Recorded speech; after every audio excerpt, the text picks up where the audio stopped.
Your employee handbook probably has a social media policy that says something like employees must not post negative comments about the company on social media, or employees should not damage the company's reputation online, or social media posts must maintain professionalism and respect. Problem with that is one of the most vague laws in all of labor and employment law called the National Labor Relations Act, which basically says employees have the right to come together to criticize the workplace, criticize their bosses, get together in order to advocate for better terms and conditions of employment, anything that's going to improve their working situations. Here's how this conflicts here with these social media type policies. Where these social media policies say, hey, we're trying to protect the company's reputation, so just don't go online and badmouth us, essentially.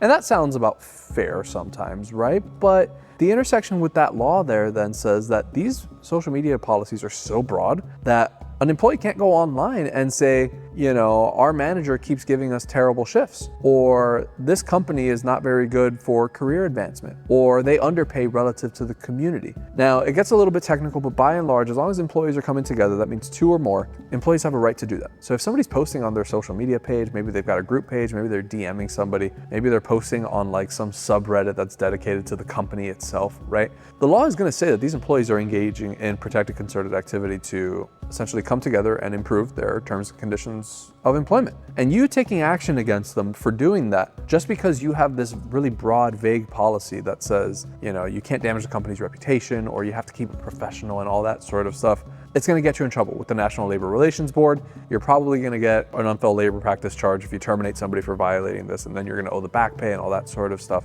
Now, that doesn't mean at the end of the day that you can't regulate, how employees can communicate and, what they say online while they're acting in their capacity as an employee of the company, all that sort of stuff. There are some limits, but by and large, fix these social media policies up so that they're not so broad and vague, because you're more likely to get in trouble than you are to get it right. Follow me for more daily employment law tips that help your company avoid expensive lawsuits before they happen.